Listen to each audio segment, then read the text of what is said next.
Bagaimana caranya untuk menerima ujian anak? Disuruh ke barat, ke timur, disuruh sholat, tidur, terus istri juga murang-muring. Ada 3 pertanyaan yang menjadi satu tujuan. Bagaimana caranya kita betul-betul meletakkan keyakinan yang hakul yakin atau ihsan hati ini kepada Allah. Assalamualaikum warahmatullahi wabarakatuh.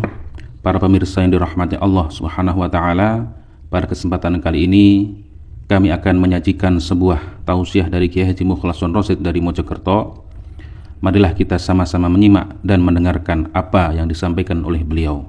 Puji syukur alhamdulillah, pada kesempatan malam hari ini kita masih diberikan Allah satu nikmat, satu hidayah, sehingga kita bisa dikumpulkan dalam satu majelis dalam rangka ta'lim muta'alim, ngaji bareng setiap bulan 1 kali, khusus membahas isi dari beberapa makalah kitab hikam yang untuk wilayah Surabaya saya tempatkan di Semampir,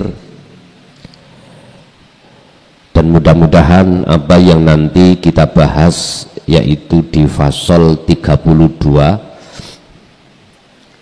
betul-betul menjadikan satu ilmu ingkang manfaah dan barokah terhadap kita dan seluruh keluarga kita ila yaumiddin. Bapak Ibu hadirin rahimakumullah, sebelum kita masuk di dalam materi, saya ambil satu kesimpulan bahwasanya kehidupan dunia ini, Pak, sesungguhnya itu adalah membelenggu ruhaniyah. Kehidupan dunia ini sebenarnya itu membelenggu ruhaniyah. Lu kok bisa disebut sebagai duniawiyah? Itu kapasitasnya sebagai makhluk, laksana seekor burung di dalam sangkar. Tatkala sangkarnya itu kuat, burungnya bisa keluar mboten, Pak? Nggak bisa ya.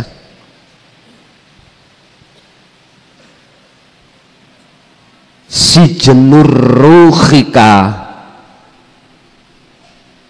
wahuwa nafsuka. Penjorone ruh kita semua ini, Pak, adalah nafsuka, diri kita. Diri kita itu maksudnya adalah selain Allah.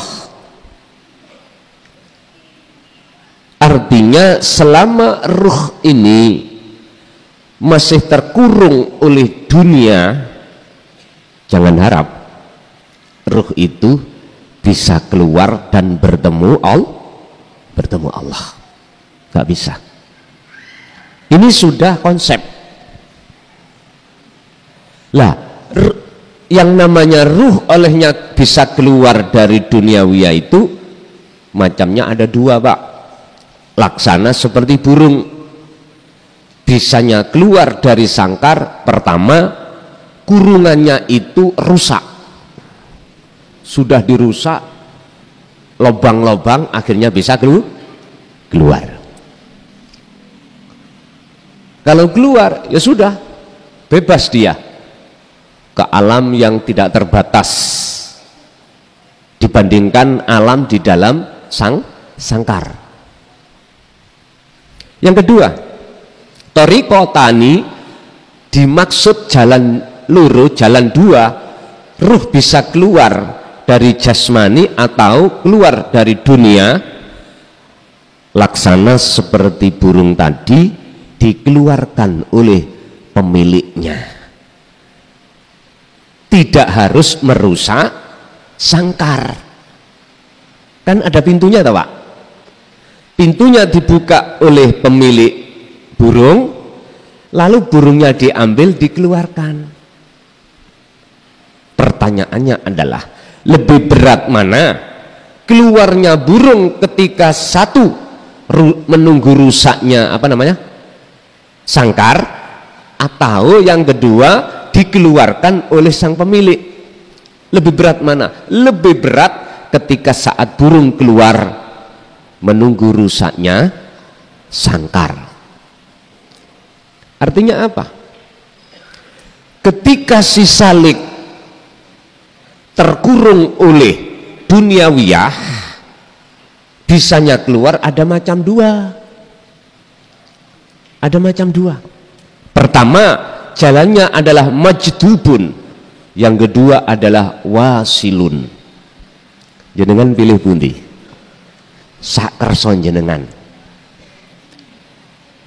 Rasulullah memberikan resep yang termudah, artinya yang ringan, tidak terlalu berat. Bagaimana? Allah menjemput jenengan, lalu dimasukkan di dalam singgasananya. Ini penak, tidak berat. Daripada si salik itu meronta-ronta untuk melepaskan diri dari syahwatud dunia, apalagi si salik itu tidak dikasih satu alat untuk merusak syahwatud dunia, maka nggak bisa Pak, nggak bisa, kecuali si salik dibekali oleh satu alat untuk merusak syahwatud dunia. Inilah Bapak Ibu yang ku maksud sebagai alat untuk merusaknya adalah zikir sirul asrar. Tapi jenengan sampai kapanpun akan dikejar oleh nafsu di dalam diri kita, nggak terima. Sehingga kita sering Bapak Ibu, kadang-kadang kita itu lebih sering lupanya daripada ingatnya. Dan itu tidak salah karena memang proses. Tapi kalau dijemput oleh Allah sendiri, yang namanya nafsu nggak berani mendekat, nggak berani. Niki laksana gini, saya dari Mojokerto ke sini ada macam dua. Ada yang dijemput, ada yang berangkat sendiri. Istilah bahasa saya terhadap panjenengan, ben saya nggak ngerepotkan jenengan, kulo tak berangkat piyambek, berangkat sendiri. Tapi syaratnya lebih berat. Apa? Harus tahu jalan, alamatnya harus tahu, dan seterusnya. Tapi kalau dijemput, tinggal duduk leyeh-leyeh sudah sampai di Surabaya. Jenengan pilih tenggundi Pak. Kalau jenengan pengen ngerepotno Allah, sampean pilih dijemput. Resepnya bagaimana? Wong namanya hak niku nggih nggak boleh disalahkan, nggak boleh disalahkan. Yang ingin dijemput monggo, nggak ingin dijemput nggih monggo. Kedua-duanya ini nggak ada salahnya. Makanya orang-orang yang hatinya dijadabkan Allah di makom khos, didudukkan Allah terus di makom fana, sudah lupa baik akal maupun hati terhadap dirinya, apalagi orang lain, sehingga lalai dengan urusan syariat. Miturut saya, aku nggak berani nyalahkan, karena ini yang memperjalankan itu juga Allah. Itu toh yang disebut jadab juga berikut Pak. Sebab ulama semua sepakat orang yang majdub, ya, perilakunya itu disebut jadab, hukum syariat nggak bisa menyentuh, Pak. Karena apa? Karena beliau diletakkan Allah di makom khos, makom di mana baik akal maupun hati sudah ketiadaan selain Allah. Jangankan orang lain, orang dekat beliau, dirinya sudah nggak tahu. Nah, sebetulnya ini sering sampean alami, tapi sampean entah jenengan sadar atau tidak sadar. Apa? Tidur. Jenengan tidur tahu diri jenengan? Mata dalam keadaan terpejam, tapi mengapa akan tahu sesuatu? Mimpi? Nggih mboten? Mata ini terpejam, Pak. Tapi mengapa ketika bermimpi kita tahu si A, si B, si C? Kejadian apa? Ini sebetulnya adalah sindiran terhadap kita sebagai si salik ketika saat kefanaan selain Allah dalam hati kita, ya seperti itu. Nanti kalau dipindah Allah di khawasul khawas, beda lagi, Pak. Walaupun hati sudah tidak bisa diajak komunikasi tentang dunia, karena dunia itu sudah tidak ada bagi dirinya, tapi akal masih bisa. Oh, ini istriku, oh ini suamiku, oh ini anakku. Ini sudah. Ini khawasul khawas seperti itu. Walaupun hatinya itu sudah ketiadaan selain Allah, tapi akalnya masih menganggap bahwasanya makhluk semua itu ada geraknya sebab digerakkan oleh Allah, akal. Tapi hati sudah mengatakan itu geraknya Allah, karena selain Allah sudah ketiadaan beliau. Bapak Ibu hadirin rahimakumullah, jadi sifatnya dunia itu adalah membelenggu. Bisanya kita keluar dari itu semuanya, mau tidak mau kita bisa terbebas dari belenggu itu kalau menunggu kita dijemput oleh Allah. Ya tadi ya, sistem dijemput tadi loh, enak, nggak apa-apa, tapi tolong lakukanlah kuncinya untuk melepaskan diri biar kurungan sangkar itu rusak. Jenengan harus terus menerus berzikir. Yang berzikirnya itu tidak terikat waktu dan tempat ataupun keadaan, terus hati itu di situ. Memang berat, Pak, memang berat, tapi ini kalau panjenengan mau untuk melatih terus menerus tentang zikir ini, kulo yakin Allah akan mempermudah. Ingat, saya ja'alullahu ba'da usri yusra. Allah akan mempermudah semua urusan, lebih-lebih berkenaan dengan si salik ketika suluk nuju wusul nang Allah setelah si salik mengalami kesusahan.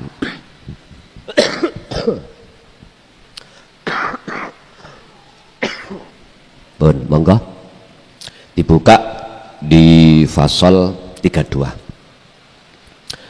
Al-faslu, faslun utawi ayhada utawi iki fasal iku tabi'atu dunya, sifate dunya.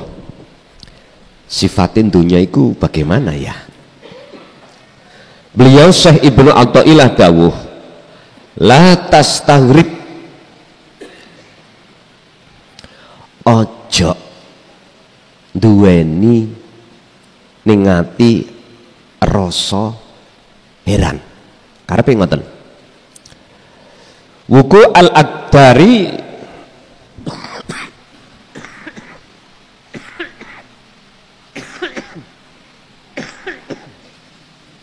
ing tumibane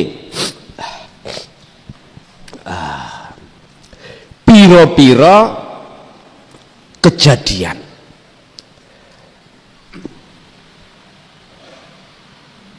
Kejadian iki wonten macam kali, Pak. Ada kejadian yang sulit, ada kejadian yang susah, yang mudah.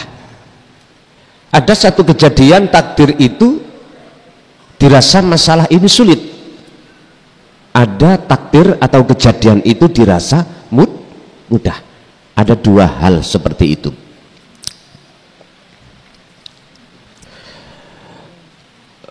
Madamta selagi ini langgeng fi hadhihi dari ing dalam iki-iki panggonan, maksudnya dunya Pak. Sebab fa innaha mongko sak temene wukuud akdar ning dunya iku abrozat den lahirake ilama kejaba utawi apa huwa utaima iku mustahiqun kang haki wasfiha, iku mustahiqu wasfiha kang haki sifate dar atau dunya. Wa wajibu naktiha lan wajibe memurneake sifat tersebut. Artinya apa? Hati jenengan jangan punya ada takjub atau heran terkait masalah sifat dunia. Artinya apa? Selagi kita masih ada di dunia, kita akan mengalami satu kesusahan. Laksana burung tadi selama ada di dalam sangkar, dia kesusahan di situ, nggak bisa keluar, nggak bisa bebas. Selama sangkar itu masih kuat, burung ada di dalam, maka jangan harap burung itu akan bisa keluar dari sangkar. Selama di dalam diri kita masih muncul keakuan kita makhluk yang ada di dalam hati, maka jangan harap kita bisa sampai pada Allah di dalam ma'rifat Allah. Nggak bisa. Kesimpulannya ada di situ. Maksud daripada makalah ini, Bapak Ibu, sering saya katakan, nah bagaimana caranya kita dengan mudah untuk bisa keluar dari sangkar? Ilmu, amal, istiqomah. Sering saya katakan.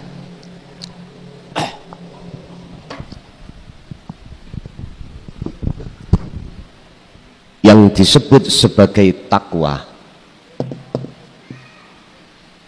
adalah ilmu, amal, istiqomah.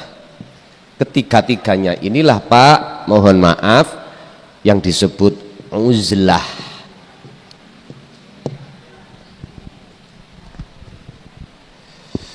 Yakfur bitaghut wa yu'min billah atau kholwat. Jadi kholwat itu tidak harus sampai berdiam diri di dalam gua tok, enggak. Sampai lo di tengah pekerjaan lo bisa dikatakan kholwat.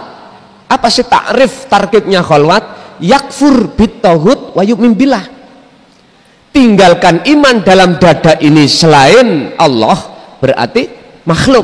Contoh niki, kita beraktivitas apapun, hati ini tidak ada iman pengakuan kita yang melakukan. Setelah ini kita tinggalkan, maka wa yu'min billah, iman yang muncul di dalam hati kita pasti Allahnya yang mempunyai hak menjalankan ini. Ini di dalam hati, Pak, tidak dikeluarkan di lesan. Jikalau jenengan keluarkan di lesan, kebenaran dalam hati, bukan perkara itu salah, enggak, tapi ini akan menjadikan pemicu fitnah. Contoh, sampai nang pasar, mikir-mikir Gusti Allah liwat, apa enggak masalah? Masalah toh? Masalah. Cukup di dalam hati. Saya katakan, bukan berarti jenengan salah mengeluarkan kebenaran yang ada di dalam sir. Enggak, benar sudah. Tapi niki akan menjadikan pemicu suatu masalah di tengah-tengah golongan kita yang ada di golongan umum. Mungkin kita akan dibengkolang dengan batu.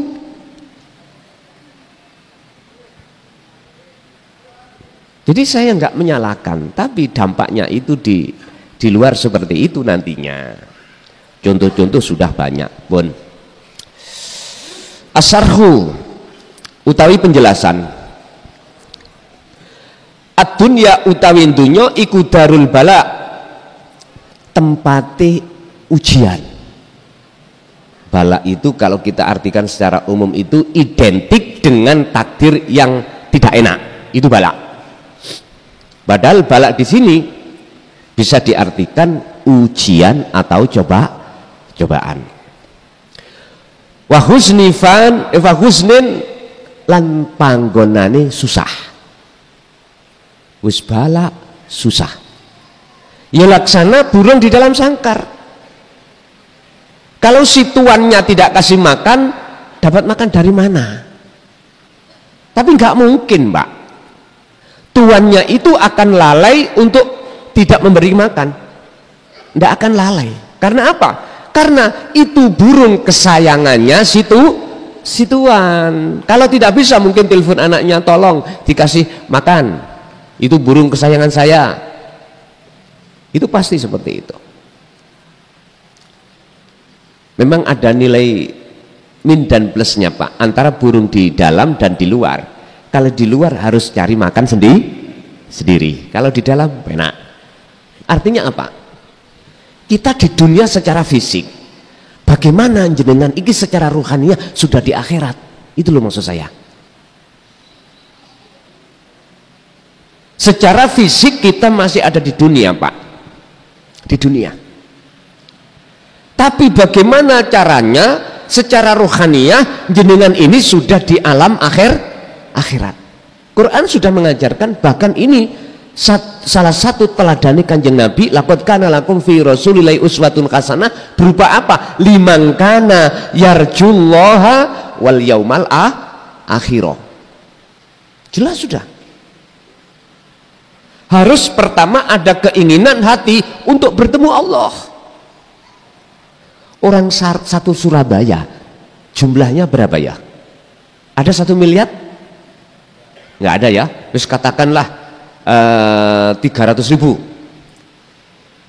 Sampai sensus satu persatu, mana yang lebih banyak dan mana yang lebih sedikit, yang di dalam hatinya ada keinginan bertemu Allah.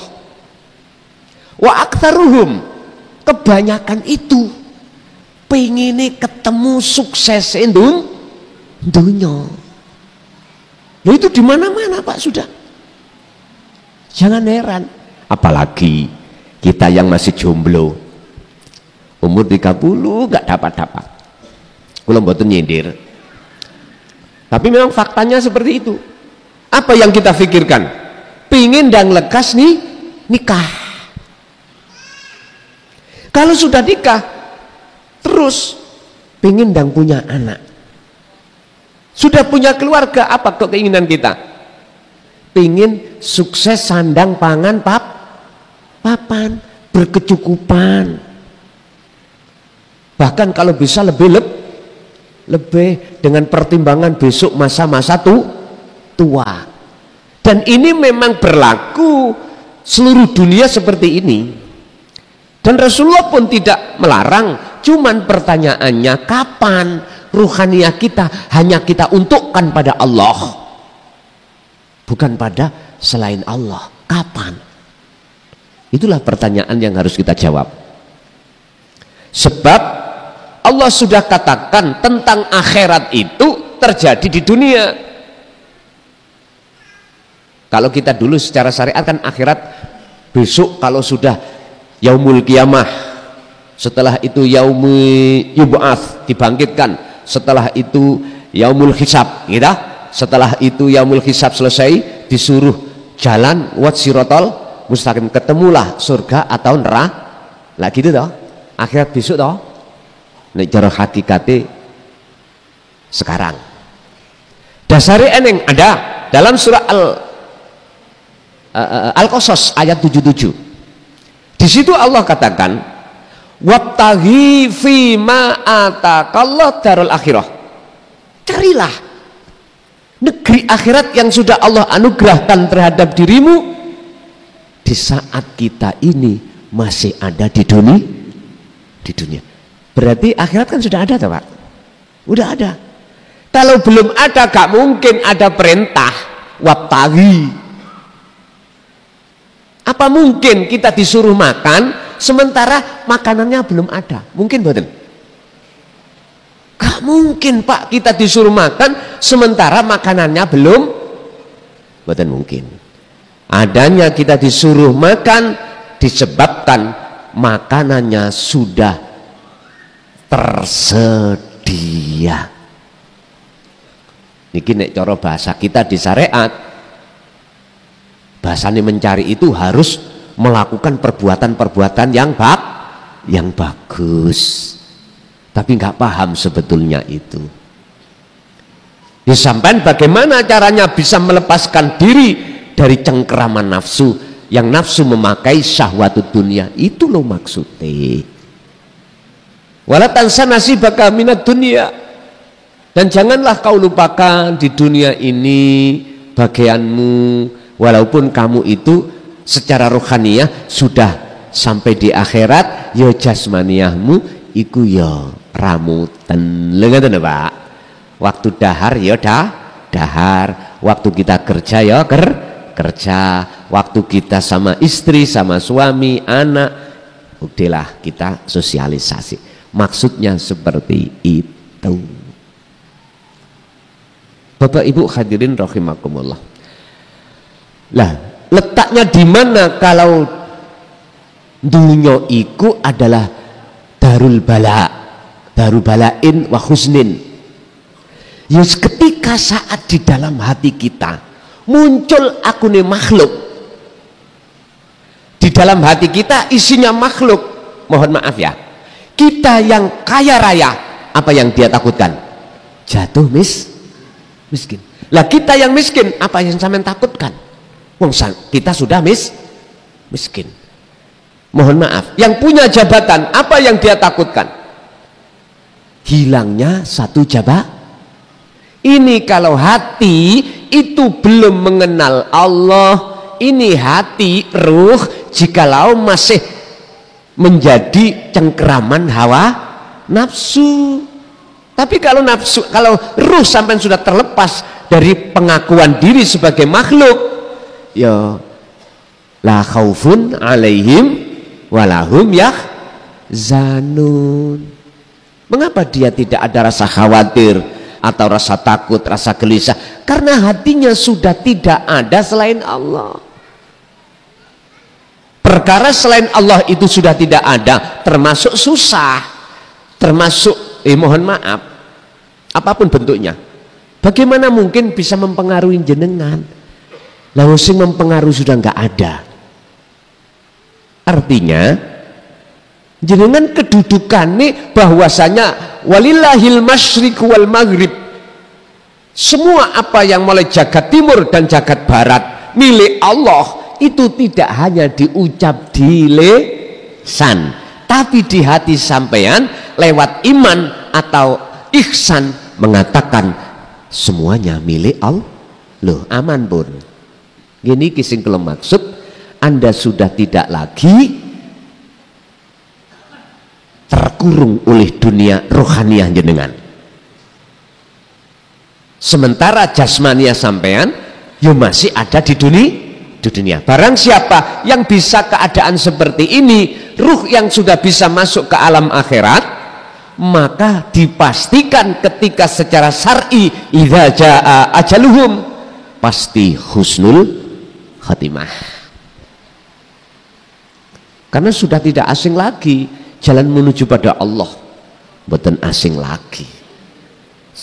Sebab secara hakikatnya dia sudah tidak ada di dalam sangkar. Bebas sudah, pingin berhinggap di daun talas silahkan, hinggap di atas genteng silahkan. Itulah laksana burung yang sudah keluar dari sangkar. Fa in kana fiha sururun fahasbuka biha nikmatun. fa ingkana mongko tatkalane ono fiha ing dalam dunya apa sing ono sururun kesenangan fahasbuka biha nikmatun, berarti itu merupakan satu keberuntungan jenengan. Artinya apa? Ketika jenengan masih ada di dunia jasad ini, terus ruhaniyah itu sampai sudah di akhirat, menemukan kebahagiaan dunia ini, itu berarti Anda golongan orang yang beruntung, sehingga hati jenengan tidak bisa dipengaruhi oleh gebernya dunia. Justru gebernya dunia itu Anda jadikan sebagai jalan thariqah untuk bertemu Allah. Jadi kekayaan sampai tidak menjadikan gelisah rasa khawatir di dalam hati, karena kekayaan jenengan sudah Anda jadikan sebagai jalan untuk bertemu Allah, jabatan jenengan dan seterusnya. Inilah Pak, dunia yang tidak akan menjadikan pengaruh di dalam hati jenengan.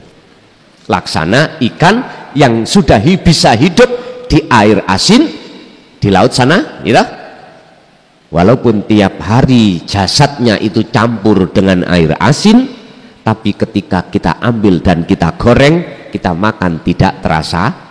Alasannya sebab ikannya hidup. Hati yang hidup juga begitu saat di dunia, tidak akan pernah bisa terpengaruh dengan urusan dunia. Terus piye caranya? Bagaimana caranya kita bisa masuk ke alam akhirat? Teruskan Al-Ahzab ayat 21. Wa dzakarallaha katsiran. Iki teladane Kanjeng Nabi lho. Perbanyaklah ingatmu pada Allah. Yang kumaksud ingat di sini adalah di dalam segala aktivitas apapun, hati menyadari yang melakukan itu hanyalah Allah. Wis, tanpa terkecuali. Akhirnya sing ono yang ada di belakang agak bingung. Gus, lah sing ono lokalisasiku ya Allah. Misalnya takok ngono, iya. Sing nguasai ning kono ya Gusti Allah. Tapi aku enggak nyalahkan orang yang beriman itu nafsu. Misalnya enggak aku salahkan, karena imannya juga beda. Bagi kita yang mengatakan Allah, karena selain Allah sudah tidak ada, dan inilah hukum sah bagi orang yang seperti ini.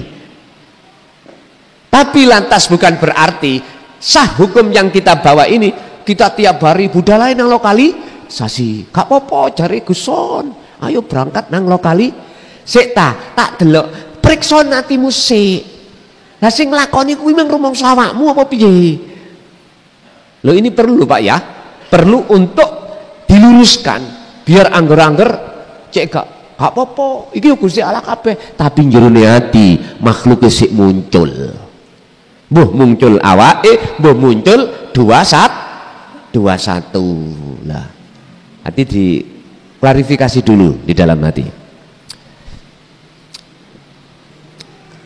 Wal muradu tawid kang den karepake bi qaulihi ta'ala fi suratil Ankabut ayat 5. Yang dimaksud nikmat atau keberuntungan di sini adalah mendekat dan bertemu Allah sesuai dengan firman Allah di dalam surah Al-Ankabut ayat 5. Mangkana yarju liqa Allahi fa inna ajalallahi la'at. Barang siapa utawi sapane wong iku kana ana sapa man iku yarju, duweni keinginan, mempunyai keinginan liqa Allahi, untuk bertemu Allah, ya fa inna ajalallah, mongko sak temene Allah janji dalam waktu yang sudah Allah tentukan pertemuan itu terjadi. Wes, ini janji Allah Pak. Tinggal pertanyaannya, di dalam hati Anda ada keinginan bertemu Allah atau tidak? Padahal kebanyakan manusia itu ingin ketemu kemewahan dunia, itu sudah pasti. Dan tidak ada orang yang satupun yang ingin berjumpa kepada Allah kecuali mereka yang mengikuti, menteladani kanjeng Nabi. Tandanya bagaimana? Alladzina yastami'unal qaula fayattabi'una ahsanahu. Tidak hanya mereka mendengarkan ajaran risalah tauhidiyah yang dibawa oleh baginda Rasul, tapi juga dia beriman, membenarkan. Tidak hanya dia membenarkan, tapi juga fayat tabi'una aksanahu, mengikuti petunjuk-petunjuk perintah untuk menjalankan ini. Inilah yang kusebut takwa secara Al-Qur'annya. Ngilmu, ngamal, istiqomah, hati kholwat setiap detik. Di tengah kerjanya kholwat, di tengah istri suaminya kholwat, bahkan di tengah-tengah enggak ada urusan dunia, tetap hatinya khalwat. Lanjut.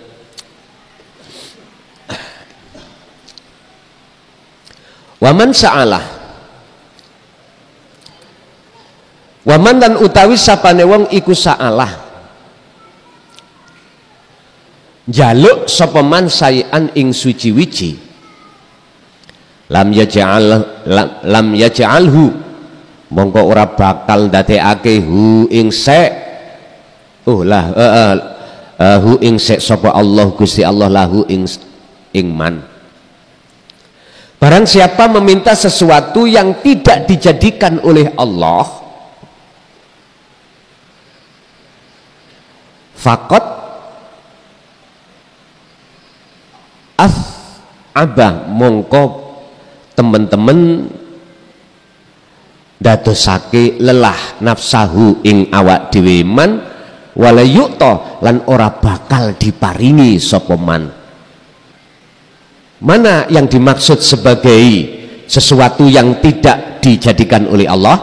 Wahada utawi iki se huwa yohada iku mata udunya, kesenangan dunya. Bapak Ibu hadirin, siapa yang meminta sesuatu yang tidak Allah jadikan, percuma. Percuma. Artinya tuas capek, tuas minta terus menerus capek. Terus mana yang dimaksud sesuatu yang tidak Allah jadikan? Mata dunia, kesenangan dunia. Di mata siapa? Di mata golongan orang-orang yang sudah hatinya ini berlaku ilmu amal istiqomah. Pun salah paham. Mata adalah satu kesenangan adunya selain Allah. Sejatine Pak, Allah itu tidak pernah menciptakan kesenangan dunia. Iki bagi ahli tahqiq loh Pak ya, bukan ahli syariah, ahli tahqiq. Mengapa dikatakan sebenarnya tidak ada dan Allah tidak menciptakan itu? Karena bagi ahli tahqiq, hati para kekasih Allah selain Allah itu sudah tidak ada. Sakit dipaham nggih?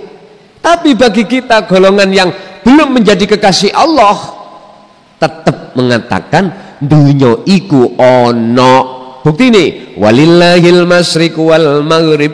Loh dalile wonten.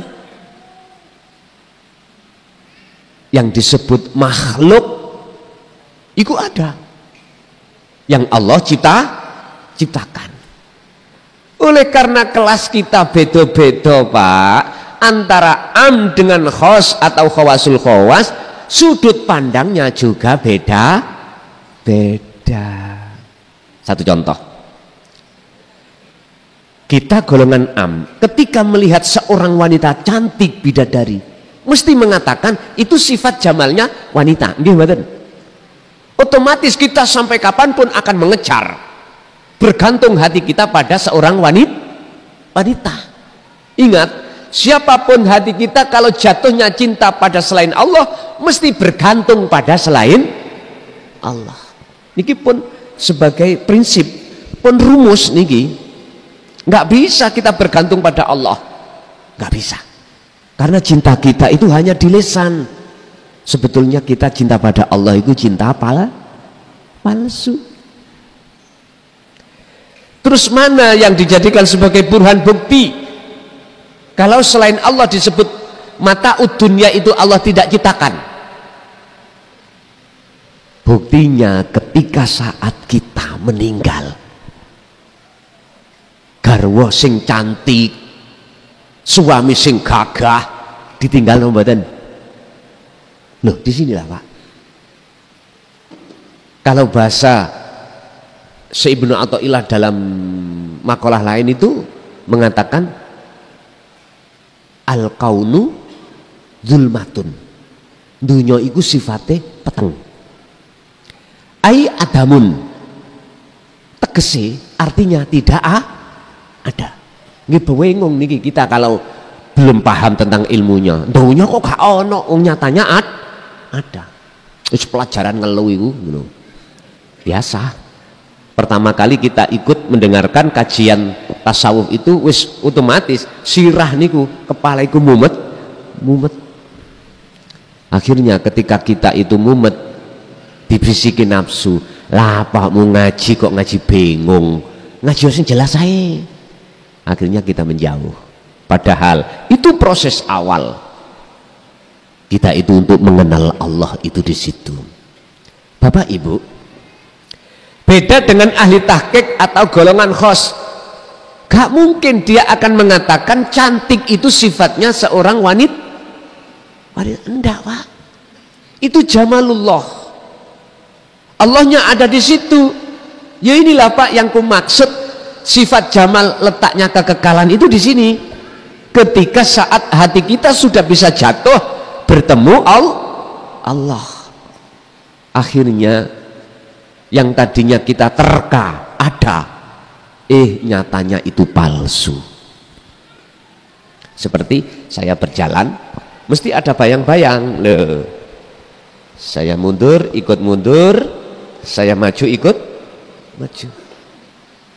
Tinggal kita melihat bayang-bayangannya atau yang memiliki bayang-bayang, melihat makhluknya atau melihat Allahnya. Dan kelas kita memang dibagi menjadi 3. Ada golongan am, golongan khos, khawasul khawas. Ada golongan kita yang am pasti memandang bayang-bayangnya ini. Mana bayang-bayangnya Allah? Yang dunia saisine ini yang disebut nurullah. Lah kita mandang nadatnya apa memandang nurnya, terserah. Kalau kita masih tetap memandang nurnya, mohon maaf, maka pasti kita akan beriman nur itu wujud. Kalau kita memandang zatnya Pak, nggak mungkin kita memandang nurnya itu wujud, nggak mungkin. Yang ada cuman apa? Oh terang, oh padang, oh kelihatan.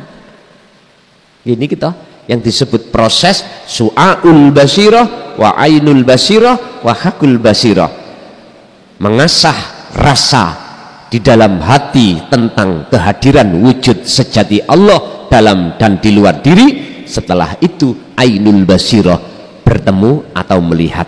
Habis itu hakul basirah, menyatakan innani anallah la ilaha illa ana.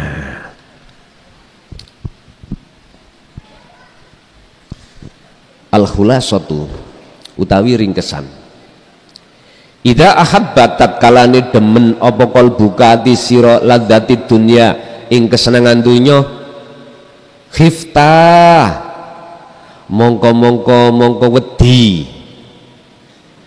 wedi sapa sira intarokatka yen to ninggalno apa dunya ka ing sira. Tatkala hati kita mencintai kesenangan dunia Bapak Ibu, maka pasti kita akan takut ditinggalkan kesenangan dunia, otomatis sudah. Ini bagi kita khusus golongan yang belum mau menerima risalah Rasulullah di jalur ilmu tauhid. Pun siapapun kita pasti seperti itu. Kita akan takut ditinggalkan dan atau khifta utawa wedi sapa sira tarkaha ing ninggalake ha ing ladzatid dunya. Atau kita akan takut meninggalkan dia. Dia siapa? Dunia ini. Loh, kalau kita masih takut, Pak, meninggalkan dunia, kapan bisa ketemu pada Allah? Terus bagaimana caranya jenengan ini tidak takut? Tolong dibuka di dalam surah Yunus 62-63. Ala inna awliya Allah la khaufun alaihim walahum yahzanun, yaitu alladzina amanu wa kanu yattaqun. Pegang teguh takwa ini. Takwa yang kumaksud adalah gandengnya ilmu amal istiqomah berbentuk khalwat dalam rangka melepaskan diri dari pengaruh nafsu, kemudian menjadi budaknya Allah. Niki sing kula maksud. Ingatlah, hanya kekasih Allah itulah yang tidak mudah dalam hatinya ada rasa la khaufun alaihim walahum yahzanun, gelisah, khawatir, sudah tidak. Lah kekasih Allah itu cirinya yang bagaimana? Yaitu alladzina, golongane orang-orang amanu yang tidak hanya beriman saja bahwasanya seluruhnya yang menggerakkan alam itu Allah, tapi wakanu yattaqun. Lan podono sapa amanu iku yattaqun. Kebanyakan kita umat Islam itu berhenti amanu, takwani mboten wonten. Padahal setiap Jumat itu kita kan diperingatkan oleh khotib, Pak, ittaqullaha haqqa tuqatih wa la tamutunna illa wa antum muslimun. Jangan sampai kita itu meninggal jikalau tidak dalam keadaan muslim. Muslim itu berarti selamat, pasrah. Ini adalah golongan orang yang takwa. Artinya sederhana, janganlah kau meninggal jikalau kau berhenti hanya di iman, harus sampai di ihsan. Baru, Pak, ketetapan hukum mesti niku terjadi. Itu namanya ingkrah. Sudah nggak bisa diatur-atur lagi. Bapak Ibu hadirin rahimakumullah, jikalau dalam hati masih takut ditinggalkan istri kita yang cantik, nah nyun sewu ya, iki wis umume lho nggih, atau suami kita yang gagah seperti Arjuna, atau kita masih ada rasa takut ditinggalkan yang bersifatkan ladzati dunia, itu menunjukkan bahwasanya kita masih jauh dari Allah. Terus bagaimana biar karu-karune dapat? Langut no, fid dunya hasanah wa fil akhirati hasanah. Udahlah, jenengan gandeng terus ilmu amal istiqomah dalam khalwat tersebut. Niku pun Rasulullah pun dunyane bagus, akhirati juga bagus. Wa tadzakkar lan doilingo sira an hadihid ladati habailus sahwati fi qalbika. Sak temene ikilah kesenangan yang ada di dalam dirimu itu, dalam hatimu, merupakan satu jebakan hawa nafsu. Ingat, kesenangan tersebut adalah merupakan satu jebakan nafsu yang ada di dalam diri kita. Inilah, Pak, sebetulnya adanya rasa tresno ning ati dateng kesenangan dunya, iku berarti tanda kita telah dijebak oleh nafsu. Kita bicara tentang kesenangan dunia itu jangan dianggap sing bermateri aja loh, Pak. Enggak, ada yang non materi. Contoh, mohon maaf, aku punya status, Pak, sebagai umarok dan juga ulama.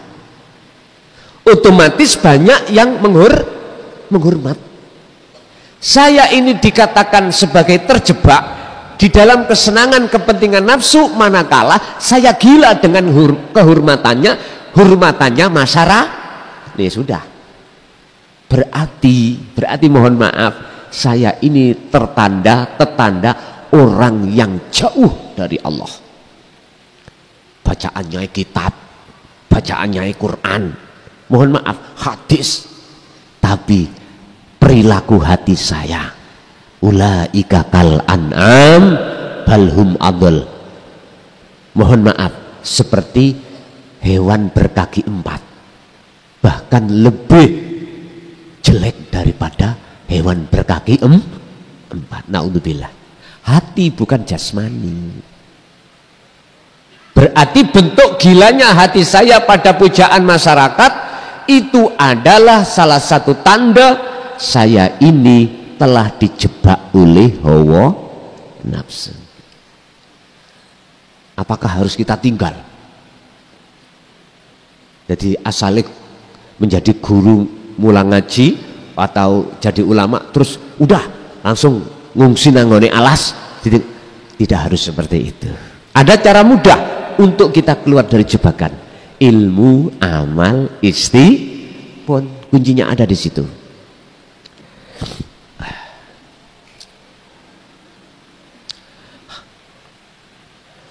Ketika kita sudah dijebak oleh syahwatud dunya, hatta yaghfula, sehingga nafsu ngarepake yaghfula ing lalai apa qalbuka ati sira an rabbika saking pangeran ira. Karepe nafsu iku ketika saat kita dijebak di dalam kesenangan dunya supaya ati iki lalai dateng Gusti, supaya kita dipaksa untuk ngaku kalau ilmu saya. Nafsu memaksa dalam hati kita lewat ladzati dunia ini supaya saya lalai pada Allah. Artinya kalau di situ milik Allah bukan milik aku. Dipaksa oleh nafsu supaya saya untuk ngaku. Itulah maksudnya. Qala dawuh sapa Allah taala fi suratil munafikun ayat 9. Ya ayyuhalladzina amanu la tulhikum amwalukum wala auladukum an dzikrillah. Hei wong-wong sing padha iman, la tulhikum, ojo sampak ndadekake lali nglalekake kum ing sira kabeh apa amwalukum pira-pira donya sira kabeh. Wala auladukum ya pira-pira anak sira kabeh, ojo sampai lali saking apa? An dzikrillahi, lali saking dzikir dateng Allah. Wahai orang-orang yang beriman, janganlah harta bendamu dan anak-anakmu membuatmu lalai dari mengingat Allah. Jangan. Ini perintah, Pak. Wajib bagi kita untuk laksanakan. Asbabun nuzulnya apa? Mengapa Allah perintah? Karena keadaan hati kita sebagai hamba Allah seluruhnya itu lalai dari Allah. Lalainya disebabkan karena dunia, anak. Lah istri kok enggak ya? Istri masuk di dalam tafsir amwalukum, termasuk ahli. Nggih nyuwun sewu Pak, coba njenengan umpama garwa sampean digodha wong lanang liya, ngamuk mboten? Halo? Ya jelas ngamuk lah. Itu menunjukkan normal jenengan dan rasa tanggung jawab. Tapi semua itu bukan berarti salah, ndak. Sing penting bagaimana jenengan bisa mengendalikan nafsu dalam diri Anda, yang nafsu itu mendorong inna nafsa la amaratu bisu, supaya jenengan ati sampai bergelut kesah terus, susah dan susah. Sampai lawan sendiri. Caranya kembali lagi ilmu, amal, istiqomah. Gampang Gus ngomong. Sejak dulu memangnya. Tapi ingat, Allah dawuh, wala ta'asu fi roihillah, tentang rahmatku yang akan kuhadirkan.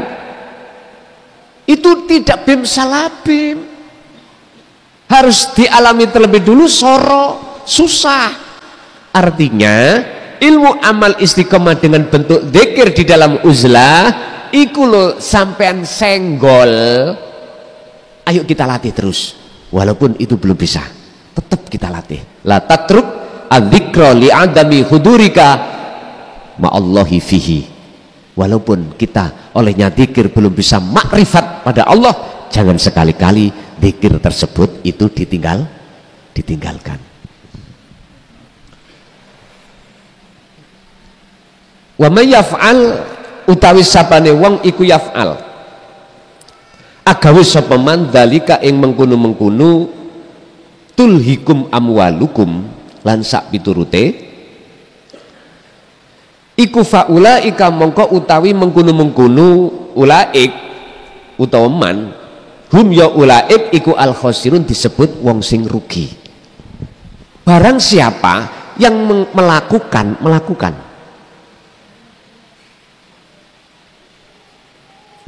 apa? Anak menjadikan lalai, dunya brono menjadikan lalai, maka inilah golongan orang yang rugi.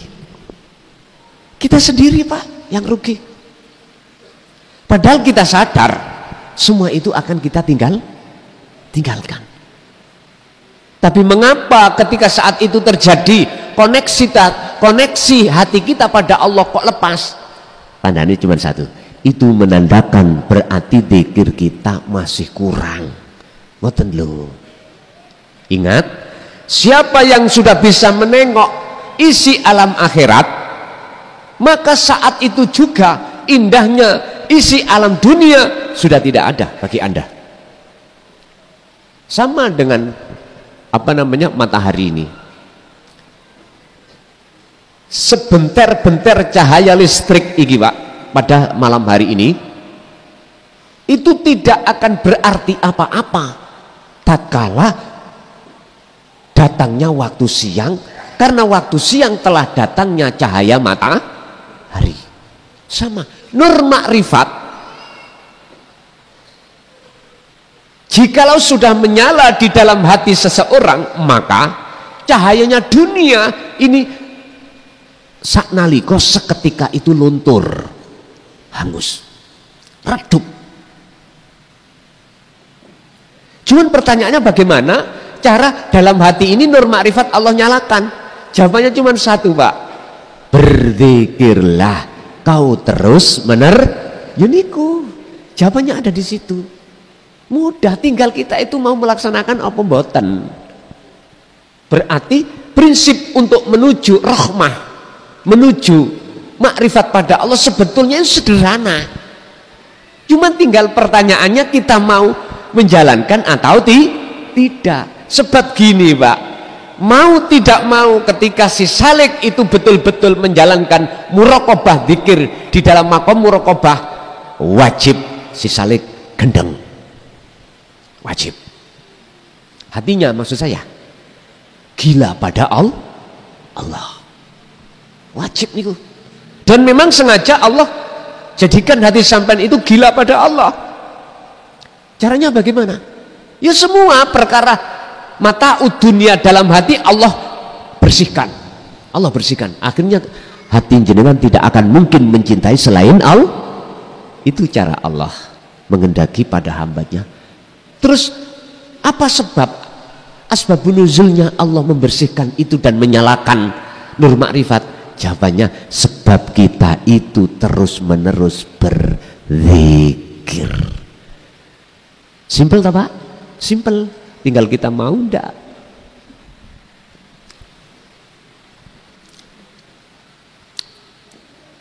Waqala aidan, dan Allah dawuh di dalam surat At-Takatsur ayat 1.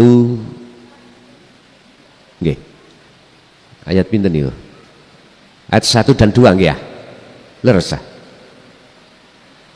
Alhaakumut takatsur. utawi akeh-akeh wong sing bermegah-megahan hatine ning perkara donya iku ndadekake at-takatsur laline ati dateng Gusti Allah. Sampai kapan? Hatta zurtumul maqabir, sehingga tekane dina kemati sampai mati Pak niku. Niki nek gak lekas kita selesaikan di dunia ini akan menjadi orang yang rugi. Makanya saya sering dulu sebelum 2025 katakan, Pak mohon maaf Bapak Ibu tolong jangan pernah jenengan ini mati dulu sebelum hati jenengan makrifat pada Allah. Inilah maksudnya ada di sini. Sebab siapapun kita tatkala tidak lekas menyelesaikan dan memutus mata rantai nafsu dalam diri kita, sampai kapanpun, kalau ayat ini mengatakan hatta zurtumul maqabir, sampai mati pun hati ini bergantung terhadap selain Allah.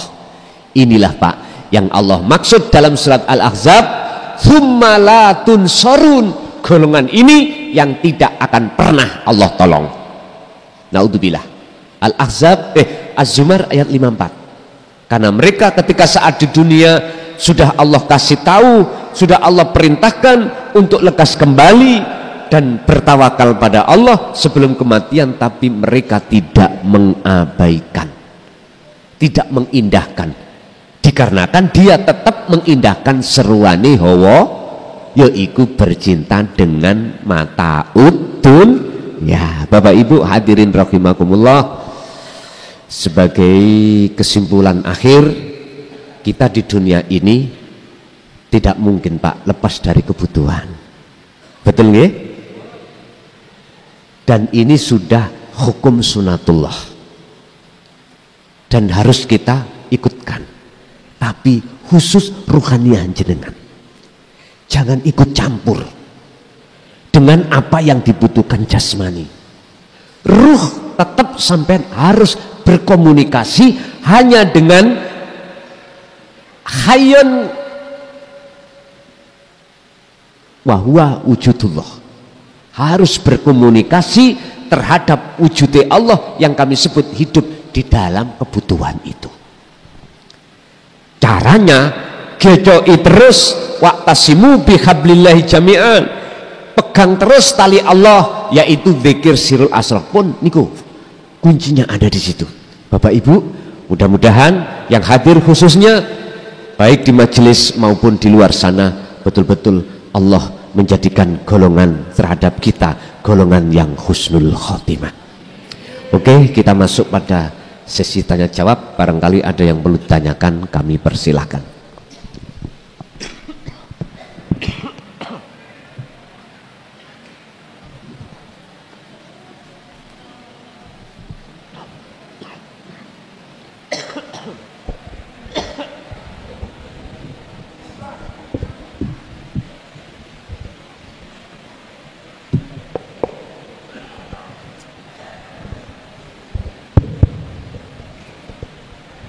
Assalamualaikum warahmatullahi wabarakatuh.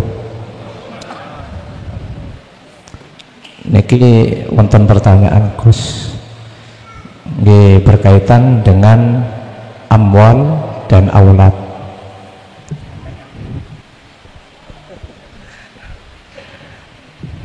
Firman Allah, innama amwalukum wa auladukum fitnah. Sesungguhnya harta kalian dan anak-anak kalian itu adalah ujian dari Allah. Pertanyaan saya, kalau seandainya harta atau anak kita, umpamanya sekarang kita mengendarai sepeda motor, kemudian kita bertemu dengan begal, dan begal itu merampas apa yang kita miliki, atau kita mendapati istri kita dizinai oleh seseorang. Nah, sekarang pertanyaannya, sebagai seorang syariat sudah jelas, dan pertanyaan saya, Kalau seorang hakikat itu harus bagaimana? Terima kasih atas jawabannya. Assalamualaikum warahmatullahi wabarakatuh. Waalaikumsalam warahmatullahi wabarakatuh. Segala apa yang akan diterjadikan Allah pada golongan ahli tahqiq, mesti hatinya merujuk dulu lewat warid yang ada di dalam hati. Artinya sikap yang dijalankan oleh para ahli tahqiq ketika saat terjadinya sesuatu yang tidak pantas di dalam hukum syariat yang berkenaan dengan anak dan harta, mohon maaf, atau pada istri, dia merujuk dulu hatinya. Allah menyuruh apa? Contoh, apakah Allah menyuruh tetap untuk memperjalankan hukum syariatnya ataukah tidak? Itu mesti Pak ada warid dalam hati. Warid itu isinya ada dua.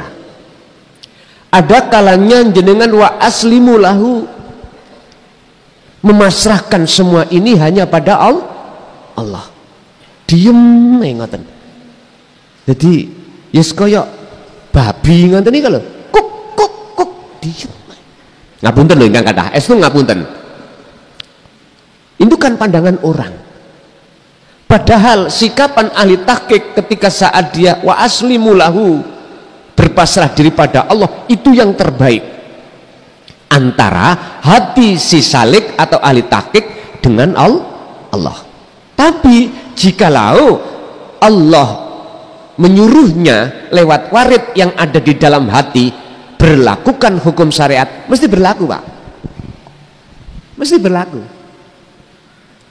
Ini hanya terjadi pada golongan ahli tahqiq yang ada di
belum paham lo ya, untuk selalu kita melaksanakan taat.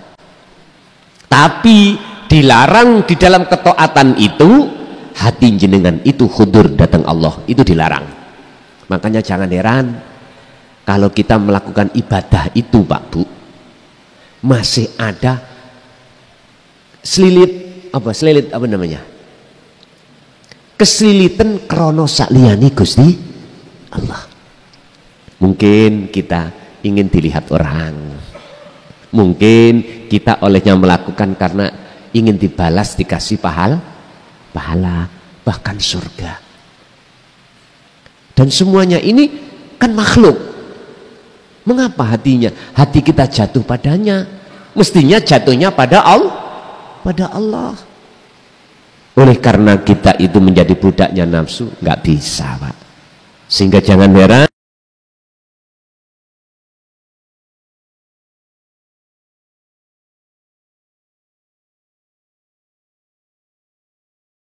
jadi Bapak, sikap dari ahli tahqiq ketika saat Gusti Allah menguji dari harta atau ahlinya, mesti menunggu warid yang ada di dalam hati sebelum beliau melakukan. Lah warid itu khotirnya, apakah hanya disuruh pasrah biar Allah sendiri yang membalas atau yang menghukumi, dan atau jenengan ini diperintahkan untuk memperlakukan hukum syariat. Oke, lanjut.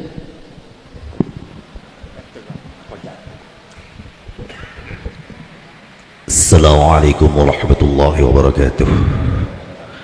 Perkenalkan, nama saya Haji Jamal dari Pulau Banteng. Baru kali ini saya ikut hadir.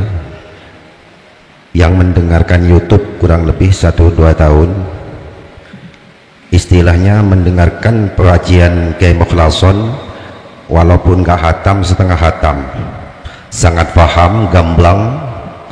Cuman cara untuk menjadikan hati ini yakin, istilahnya bahwa semua yang berperan, yang meliputi dunia dan isinya memang gampang untuk diucap. Untuk menjadikan hati ini yakin, itu satu, gimana caranya?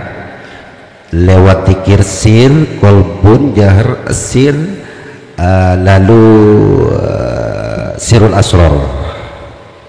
Itu satu.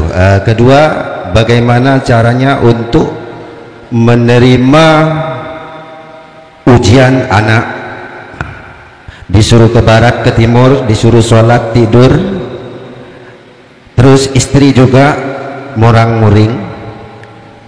Saya tahu bahwa itu sebuah kenikmatan yang akan turun ke saya, bahwa kalau istri saya ngamuk, anak ya pokoknya yang gak enak-enak itu Gus, yang ditampakkan ke hadapan saya tahu bahwa itu ujian dari Allah. Kalau ngomong sih gampang. Jadi untuk menerima sampai tembus ke dalam hati itu bagaimana caranya? Itu satu. Saya kan pengusaha. Dulu saya kalau zikir, maaf bukan saya sombong, 2 jam itu gak gerak. Istilahnya meminta harta, dunia, derajat, urusan supaya gul, itu sering saya lakukan. Setelah saya dengar ajian tauhid, kok sekarang males untuk berzikir tuh, males. Kadang ya cuma duduk gitu. Kadang juga ada orang minta suruh kawinin yang janda-janda, ada juga minta pertolongan karena susah ekonomi. Sekarang juga males. Dulu ya memang sering. Itu bagaimana solusinya Gus? Intinya agar cepat wusul, untuk menjadikan hati ini iman, percaya, yakin, sampai ke sirul asrar. Itu caranya bagaimana? Apa? Lewat asir dulu, lalu Allah sampai ke sirul asrar. Tolong minta brokah dawuhnya, semoga lewat Guson membawa brokah dan bisa sambung. Begitu, sekian pertanyaan saya. Wassalamualaikum warahmatullahi wabarakatuh. Waalaikumsalam warahmatullahi wabarakatuh. ada 3 pertanyaan yang menjadi satu tujuan. Bagaimana caranya kita betul-betul meletakkan keyakinan yang hakul yakin atau ihsan hati ini kepada Allah. Dan yang kedua, bagaimana kita menghadapi ujian dari Allah sehingga hati kita itu teguh kepada Allah, usul di situ pada. Yang terakhir, kok saya setelah mengenal tentang dunia tauhid kok semuanya urusan mata udunnya kok males. Gini Pak, intinya bagaimana kita itu lekas bisa bertemu Allah dengan waktu yang sangat singkat ini. Cukup sederhana sebetulnya, tapi ini harus ada latihan khusus. Wadhkur isma rabbika bukratan wa asila. Mohon maaf Muhammad, baik pagi atau siang atau sore bahkan malam, latihlah hatimu untuk selalu menyebut nama Allah. Berarti maksudnya ini adalah dzikir sir. Baik siang maupun malam Muhammad, terus gunakan hatimu untuk menyebut nama Allah. Berarti maksudnya ini dzikir sir. Wujudnya adalah Allah dalam hati. Ada yang memakai makalah masuk hu, keluar Allah. Ini diucap, ini kan nama. Wakila ada yang memakai sistem masuk.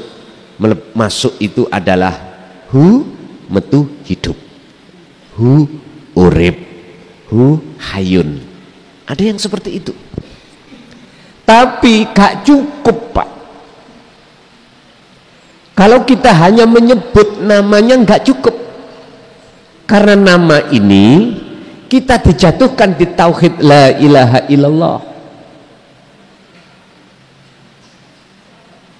Kalau kita bicarakan nama di dalam hati, berarti kita harus memahami sifat-sifat Allah di dalam tauhid la ilaha illallah. Ini enggak cukup.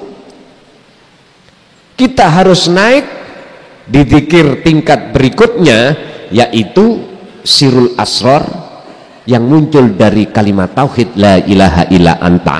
Wajib seperti Nabi Yunus meninggalkan seluruh pergaulan-pergaulan baik yang ada kaitannya dengan keluarga atau masyarakat. Wajib. Tarkudun ya wajibatun alaika liliko ilah. Wajib bagi Anda untuk melaksanakan tinggalkan dunia dalam rangka jenengan menempuh bertemu Allah. Nabi Yunus ditelan ikan nun, sudah tinggalkan semuanya.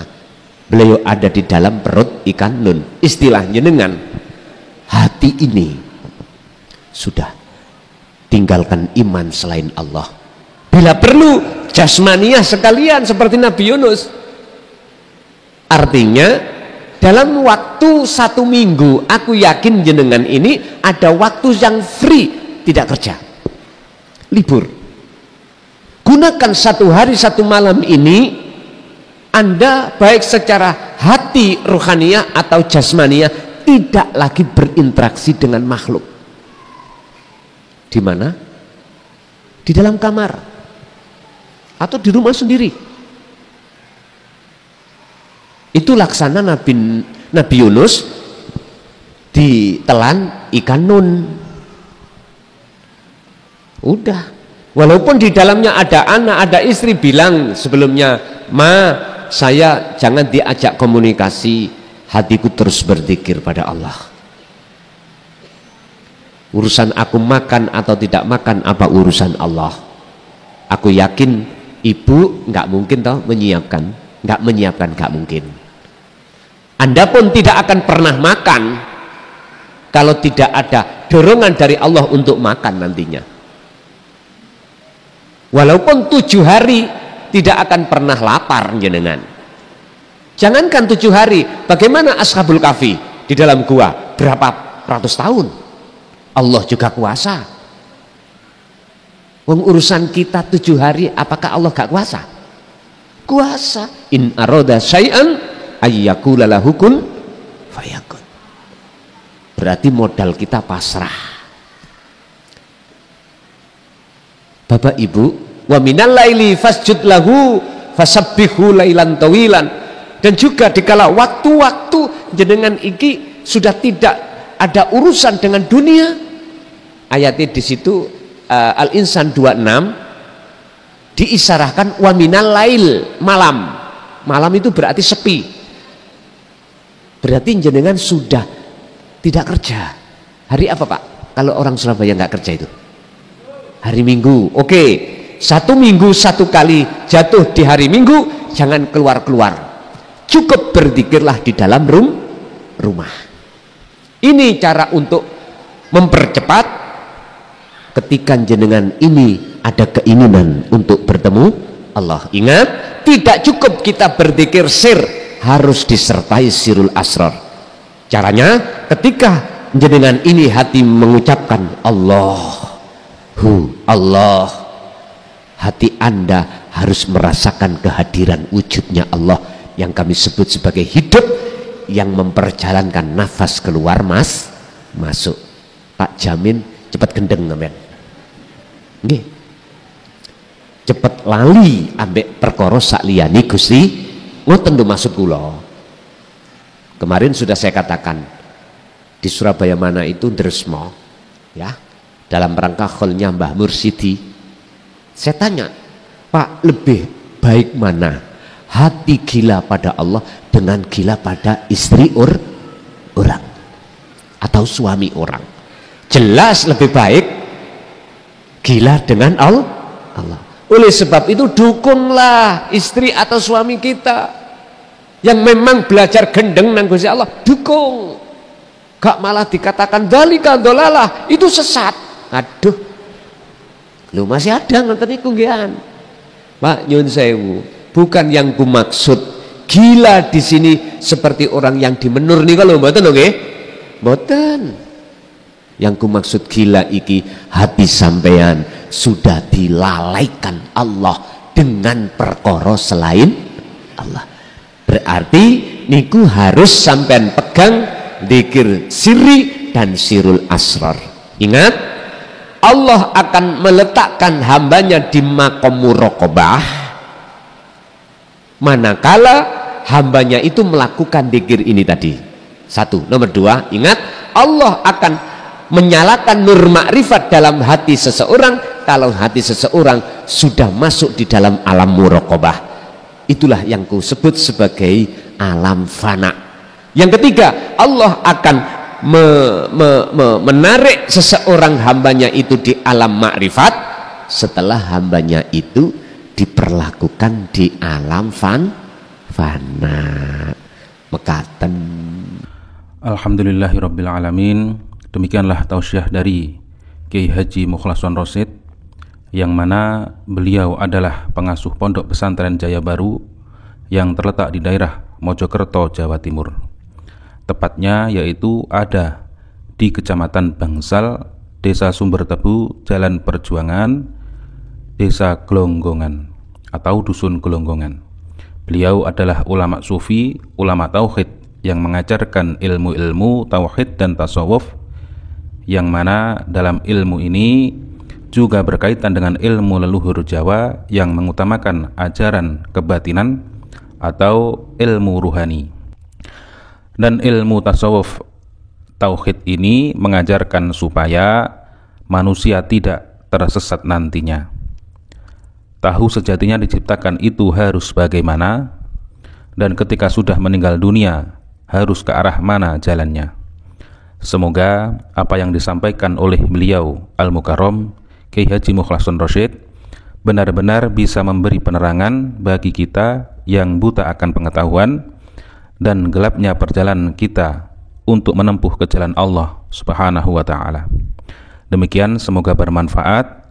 Wa'afu minkum. Wassalamualaikum warahmatullahi wabarakatuh.